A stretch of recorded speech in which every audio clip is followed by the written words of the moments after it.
Hello guys. So this is another sharing 101, but this post, uh, I have committed a mistake on the previous post, the orchestral runs, and someone corrected me. My friend Jonathan Rex, yeah, he's a professional film scorer. Mhm. Okay, he corrected me on the MIDI notes of the runs. He told me that in order for the legato to trigger, the MIDI notes have to be extended on the next MIDI note. So like this one, yeah, here, like this, the one I've used on the previous post. So here we have to extend or overlap a little bit on the next MIDI note. Okay, so we have to overlap this one. Okay, that one and this one. Yeah. So here, if we overlap the MIDI notes, the legato engine of the VST instruments will be triggered. Okay, so this G major scale, Jonathan gave me a transcription of his violins one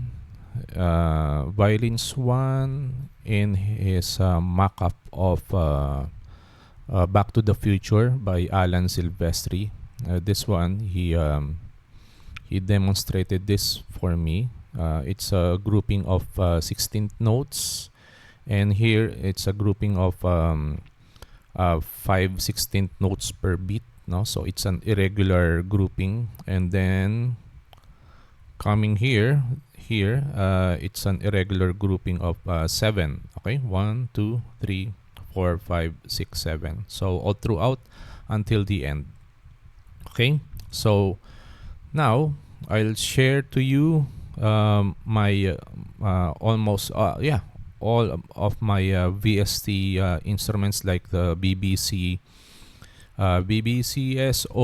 violins 1, and my the free Iconica of Cubase violins 1, and then I also have the Spitfire solo strings. So this one is Spitfire solo violin, and then the 8DO, no, the 8DO Century strings violins 1, and lastly is the Cinematic Studio strings violins 1. Okay, so from piano, so this one is the MIDI notes are extended, so we'll copy this this piano track in each of the violins 1.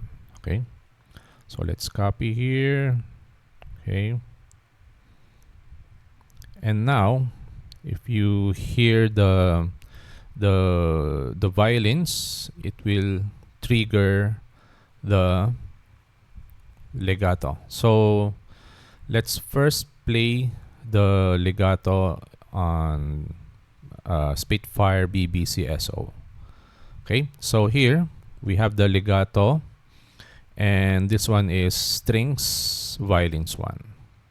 Okay, so let's hear the BBC violins 1 all throughout until the transcription of Jonathan Rex. Okay.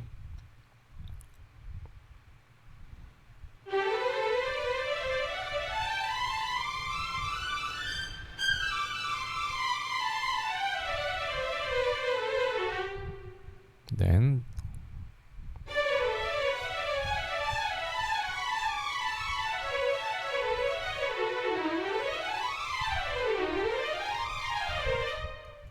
Okay, so that's the triggering of the legato. And if you uh, hear it, BBC violins one are, yeah, the it has a good legato. Okay, next is my Iconica violins one.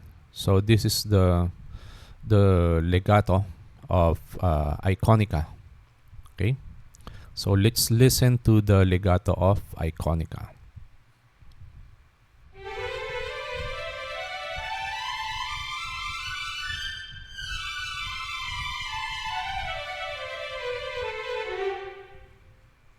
Then the Alan Silvestri.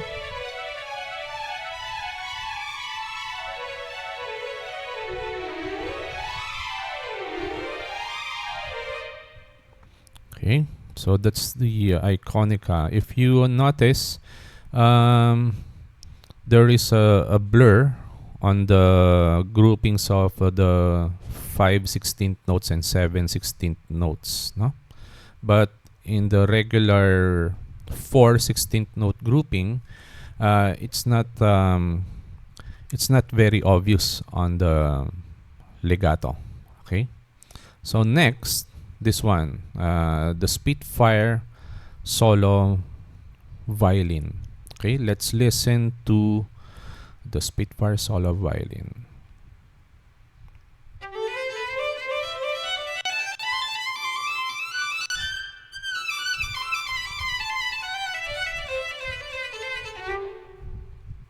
Then Alan Silvestri.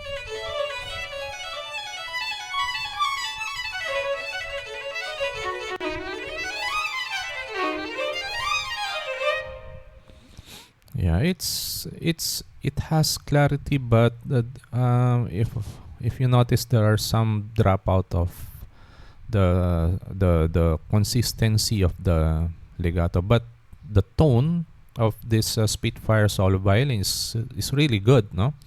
Again, if you listen to the regular 16th note patterns, it sounds really good.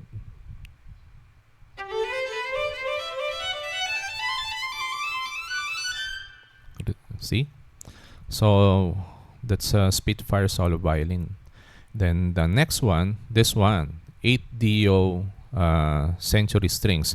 The previous post, when I play the 8-DO, it didn't trigger the legato articulation, and it really sounds really awful. But if you hear it here, man, this 8-DO also has a good legato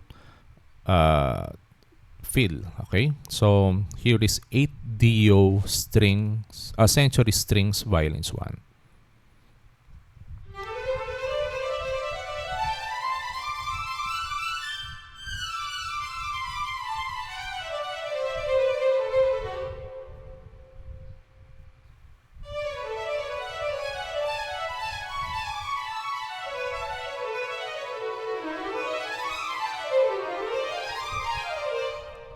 Yeah, it sounds really good, no? The clarity of the notes, even in the groupings of 5/16 notes and 7/16 notes here, it has clarity. Okay, so the last one is the violins one of Cinematic Studio strings. Okay, so let's play CSS.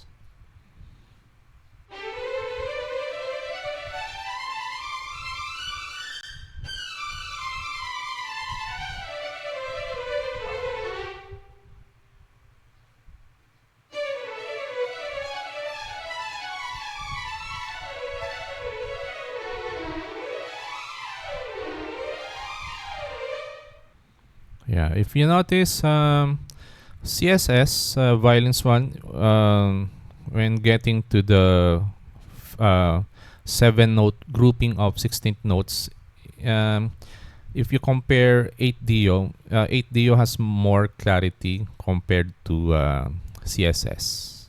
Okay, so that's how we trigger the legato articulation of each VST instruments by extending the MIDI notes, overlapping it on the next MIDI note. Okay, so this is my sharing, my correction on the previous post. So now we can we heard the triggering of the legato on every VST instruments. Okay, so see you again on another sharing 101. If you like my video, just push the button, or if you like my channel, please have it subscribe in your list. Okay, bye bye.